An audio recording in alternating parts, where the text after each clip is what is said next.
Warning, due to the authenticity of the images included in this documentary, viewer discretion is advised. So the day started out, it was a Saturday, March 5th, 2016. And I was in the garage with a friend of mine, Sean.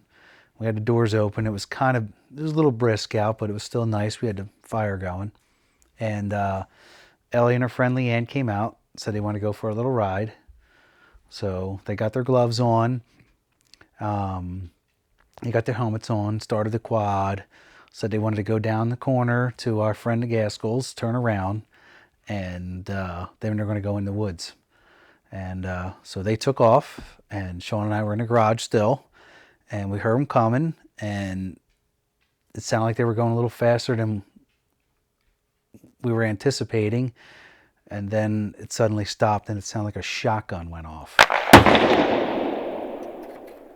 And my phone rang. And I looked at my phone and saw it was my husband's friend, Sean. And I immediately answered the phone and said, "What happened?"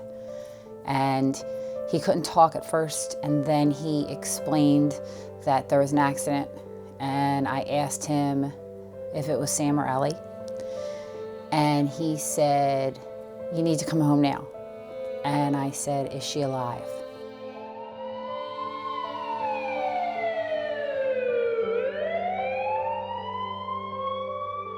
I looked at Ellie. She still had her helmet on. Leanne did not. Her strap broke on her helmet. Ellie's strap to her helmet was right under her nose, and she had blood coming out of her mouth, out of her nose. I didn't see her eyes yet because the helmet was up pretty high. She wasn't breathing, so I worried about Leanne first and got Leanne breathing, and then I got to Ellie. I supported her head and took her helmet off and saw the blood coming out of her eyes and her ears. So I was getting ready in my room, and then I received a call from my best friend, and I couldn't understand a single word she was saying. All I heard was sister and the word accident. I was at cheer practice and we were on our phones, and I was on Snapchat, and a bunch of people were saying, "Pray for Ellie, pray for Leanne." And no one really knew, and I didn't really know what happened, and no one really knew what to say. I couldn't really understand what had happened. All I know is that she just hit a tree, and so I told Sam to text me, call me, whatever she needed to do. And about 20 minutes after I had talked to one of our other friends, she tells me that Ellie got into a quad accident and that she's being airlifted to the hospital.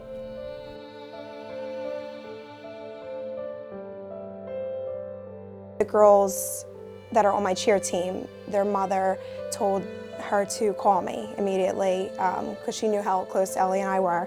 And so then I found out, and I couldn't believe it, obviously. And so on Monday we did have a meeting. We talked to all the kids, and we just were there to support the family and each other. Saying to myself, it wouldn't have happened if I was there. And it was just so sad. And I didn't know what was really going on, and I kept asking people, and they were like, "I can't really say." And then I finally got it out of her, and I heard that my sister got in an awful quad accident.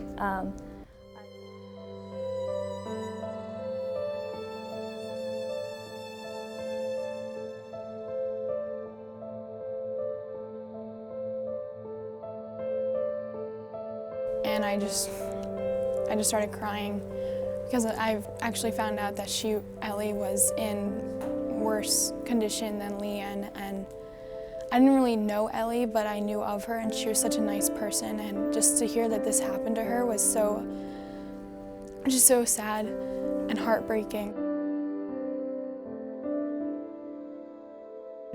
I just remember just having this huge, heavy pumping in my chest, and I didn't know what to say. I didn't know how to feel. And it was just a complete shock that this gorgeous, cute little girl that was the life of the party all of a sudden is we didn't know what was gonna happen.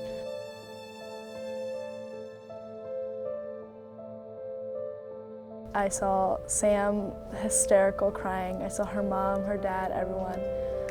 The doctors came in and updated the family, and that's when I think we all lost it because it was such a strong girl in such a horrible condition.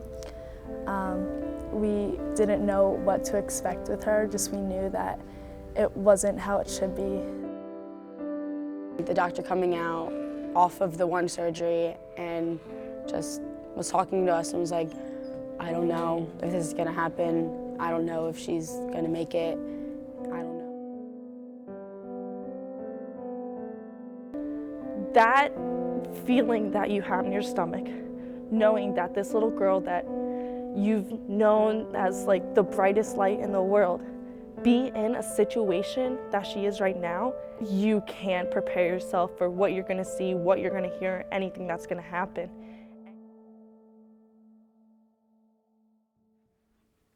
So the day Ellie woke up was actually, I think it was like a week before that actually. I got up in the morning and I looked over and she got them rosy cheeks. Like her color had started to come back and she was still in her coma at the time. And I knew then that she was coming back. I didn't know how she was gonna come back, but I knew she was coming back. And my husband had, gone out of the room to talk to a doctor and comes back in. And as my husband comes back in the room, he walks behind me and he's looking at her and she looks right at him and focuses and says, She woke up and said, "Hi, Dad."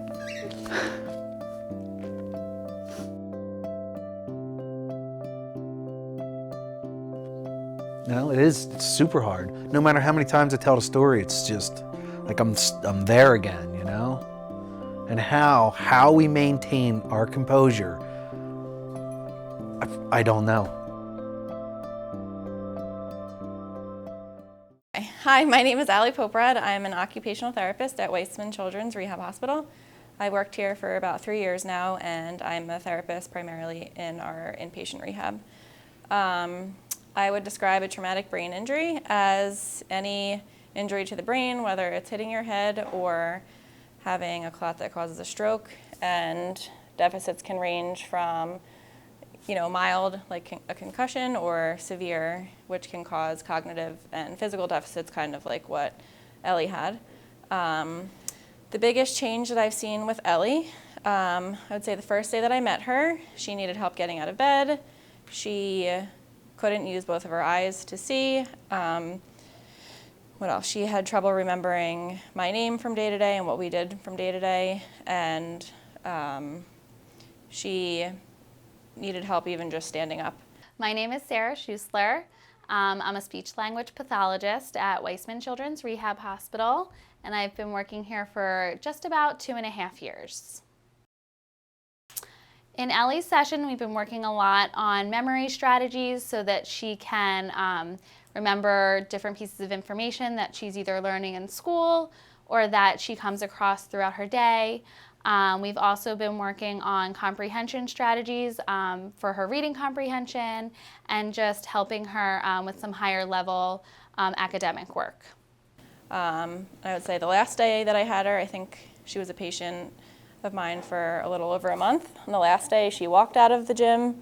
Her eyes were working. She could do like coloring activities, worksheets. She was funny. I think her personality started to come back and she told jokes all the time, and really just became, I think, her like normal self, which was awesome to see. So I've been working with Ellie since about September. I didn't know her when she was in our inpatient program, but I was introduced to her in the beginning of the school year, and I think she's made huge gains even since I started seeing her, and I know she's made phenomenal gains since she first was admitted to Weissman. In terms of the specific things we've been working on, she's done awesome with all of the strategies that we've tried, and I think what stands out to me the most is her positive attitude and her work ethic. Anytime I give her some task to do or some suggestions, she's the first one to apply it and really give me feedback, and I think that's really helping her overall. This has affected my life in many, many, many, many ways. You don't take, life for granted, that's for sure.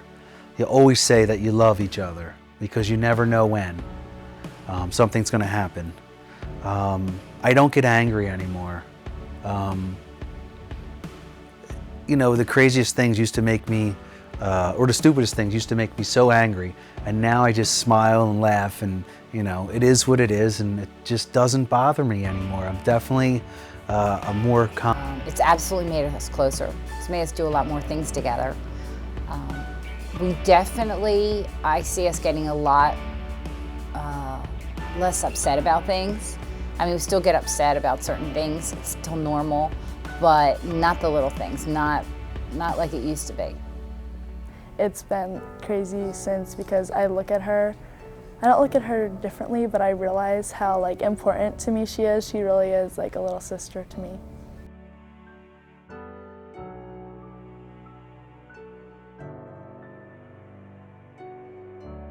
All that we have gone through, all that we have thought, and everything that had happened, and all the pain that was in our hearts was now relieved.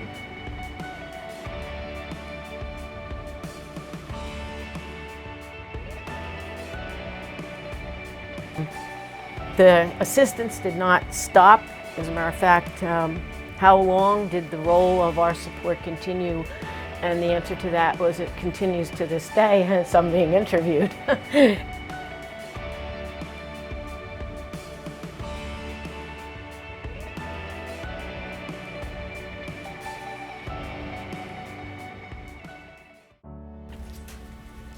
And I don't want to do it again. So just knowing that it's been a year already and that she almost got back on the quad.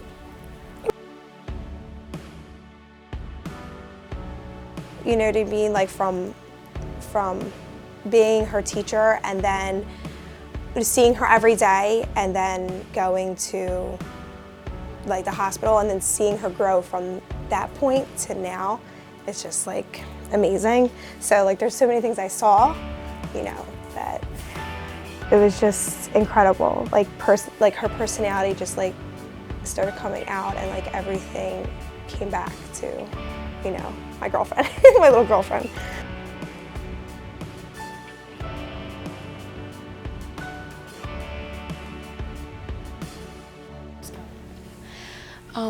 No one really realized or understood how much I actually struggled with my recovery. I was in occupational, physical, and I am still in speech therapy as an outpatient at Weissman. And I struggled with memory issues and comprehension in school, along with my hearing loss.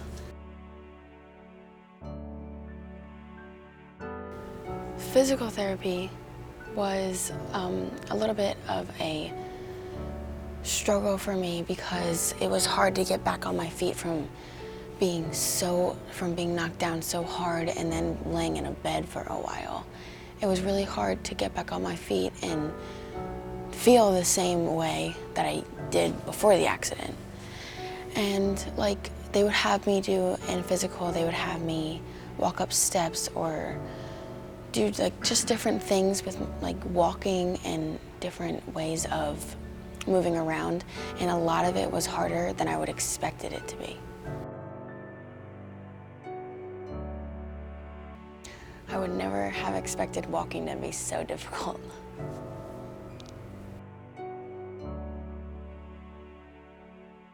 The doctor said how miraculous my recovery was in that my body healed itself and that they've never seen carotid arteries as damaged as mine on people that survived. Don't take life for granted because you need to live every day like it's your last. That's what I do because you never know what's going to happen the next day.